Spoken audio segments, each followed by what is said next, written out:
આજ તો મને બહુ ગળામાં દુખે છે. દબાઈ દઉં? હે હું કીધું?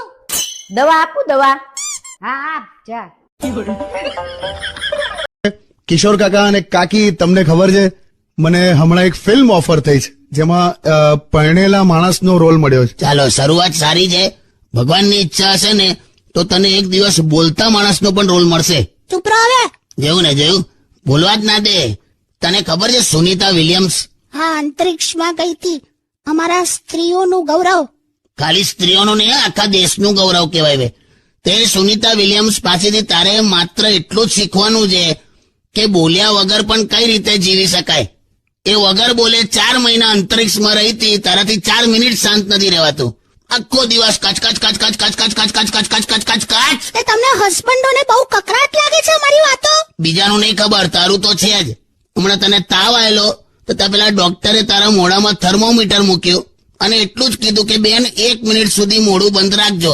તોય 21મી સેકન્ડે તું બોલી આમાં કે તાવ પકડી જશે, કેટલો છે ને અરે ખાલી પૂછતી હતી યાર, પણ પછી તો મોઢું બંધ રાખ્યું તું ને 1 મિનિટ સુધી. હા, 1 મિનિટ અમને બેને એટલી શાંતિ લાગેલી.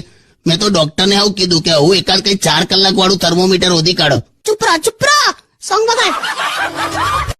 કિશોર કાકા અને કાકી, તમને ખબર છે હેલો.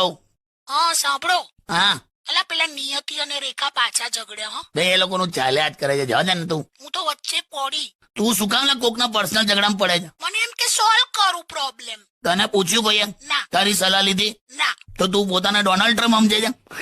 કોકનો પર્સનલ મેટર, તાર કોઈ લેવા દેવા નહીં, તોય વચ્ચે ઘૂસવાનું. સારું, હવે જવા દો, નહીં જવું. તારે સાંભળો, આ ન્યૂઝ વાળા એવું કે છે કે આ તો ખાલી સીઝ ફાયર છે અને હજી તો સર્જિકલ સ્ટ્રાઇક થશે.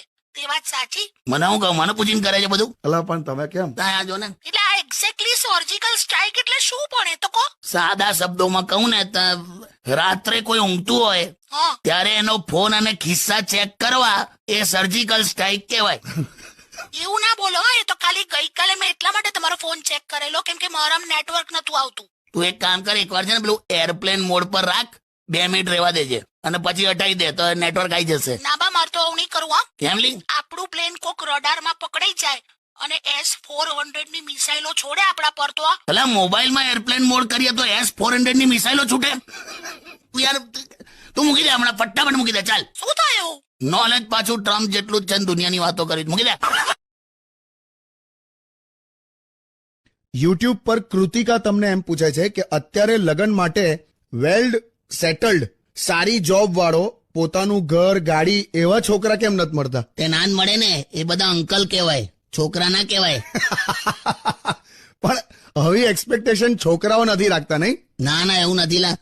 છોકરી ખાલી આમ સ્માઇલ આપી દે ને તો પેલો તો શેરવાણીનો કલર હોવું નક્કી કરી નાખે, બાળકોના નામ વિચાર લે. એટલે આ બધે આવું છે લા. એક્સપેક્ટેશન અને રિયાલિટી ઇઝ ડિફરન્ટ. આ છોકરા છોકરીઓને આ ઉંમરે આવા એક્સપેક્ટેશન હોય કે ઘર ગાડી બંગલો ને એવું બધું. બાકી એકચ્યુઅલી સુખી રહેવા માટે આ બધાની જરૂર નથી. આપણે બધા ગુજરાતીઓ પેલી તારક મહેતાની સિરિયલ જોઈએ છે ને, હા, કોઈની પાસે એવા જાજરમાન બંગલા કશું છે નહીં, ફ્લેટ્સમાં રહે છે સોસાયટીમાં, તોય બધી સ્ત્રીઓ સુખી અને આમ ખુશમાં જ આમ બધે ફર્યા કરે. કેમ ખબર? કેમ? એકેના ઘરમાં સાસુ છે જ નહીં, તું જો. અલા એટલે કૃતિકા બેટા, તું છે ને સિલેક્શનનો ક્રાઇટેરિયા બદલી નાખ. ગીત વગાડ.